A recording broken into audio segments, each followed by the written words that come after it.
20 vision, they call it. So, yeah, somebody mentioned a lot of coders have disappeared since the World Cup. Most people doing this work do not have any longevity. Can I get an amen? I've been around 7 years, right? And there's very few that have been around 7 years that are still have any relevance in the coding community. So if all you're providing is sports picks, you're eventually going to get called out because you're not going to call everything. You're going to get called out, and the better you get, the cockier you get, and then the cockier you get, the more people want to bring you down. So that's what for 3 years with me being head and shoulders better than any coder. They all know that at that time, 2020, 2023 was just unstoppable. Anyone who followed me during that time can back it up, right? I got cocky. I got ahead of myself. I thought that I'd basically broken the matrix. Nobody could touch me. I'm going to predict this and this and this. And then people hear that and they're like, okay, I want this guy to be wrong. And then when you are wrong, they start doing videos and, oh, there's Mr. Perfect. Like, you can't even call who's going to win in Man United against Hull City or whatever. So that's what they do. And when you just code in sports, like, what are you really revealing? Like with Oz, what does Oz reveal? Do you know what I mean? Like my codes are deeply revealing every day, on a live stream as well. I'm here every day doing it. But it's like, okay, maybe you called an underdog. And what did you reveal? And I look at most coders and they don't reveal a lot. Whatever the hit rate is, whatever it may be, they ain't going to code the death of Quivin Castro because they can't win money. Can somebody give me a woo? I don't believe the best coders have the least followers either. I don't agree with that. I don't believe there's many good coders. I don't think there's many. That's my take on it.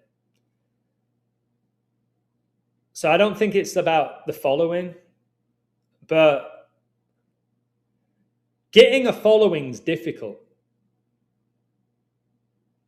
And having a consistent one and people to support your work consistently is very hard. That's why. So here's what happens with the average sports coder, the average one. And I'm not knocking them. Can I get a woo? I'm not trying to knock them at all because I actually respect a lot of what they try to do. And it happened to me, but I've had longevity because I've backed up what I say year after year. I'm not bullshitting people or anything like that. You come across the code and you learn from somebody, don't you? Whether that's me, Zach, Oz, whoever it is that you've learned from somebody. Somebody's inspired you to code. Somebody. Right? And then you start getting really fascinated by it. That you want to learn how to do it.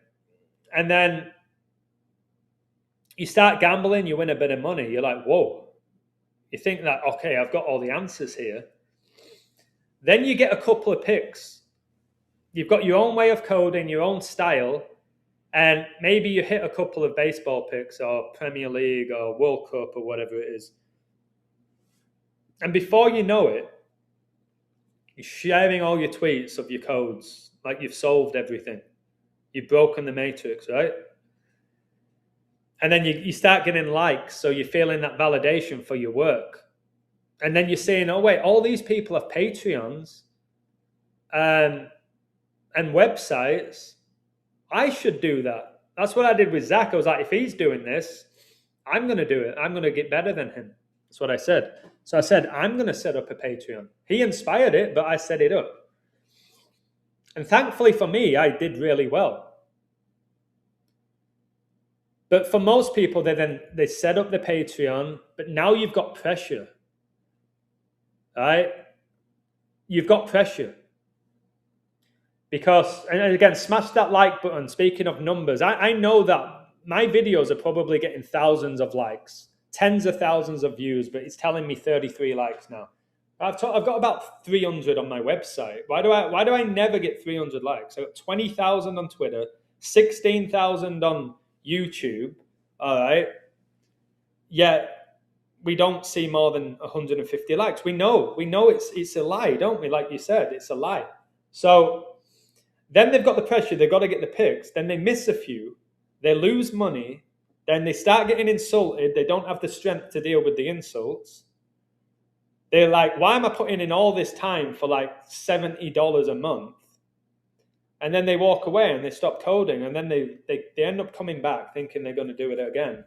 And they can't. So we see it.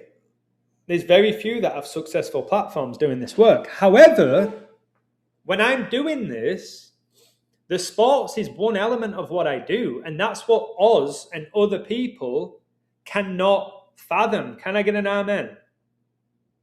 I predict the sports very well. I expose them, I think, better than anyone, the way I actually break it down. I preach the gospel daily, right? The Hayden Panettiere stuff. That wasn't about who's going to win a league, right? During COVID, exposing false religions, right? My book about Donald Trump, my book about... These guys are going off at each other. And it's just, I won't go there. Do you want to see the 48s with Barcelona? Yeah, that Serbian person's just oh my word. Just drama. Again, obsessed with me as well, that Serbian.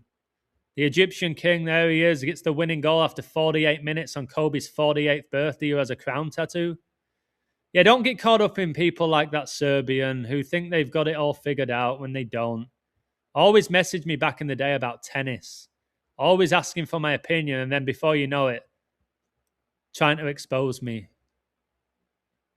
All right, so it's like, yeah, Philadelphia win on Kobe's birthday.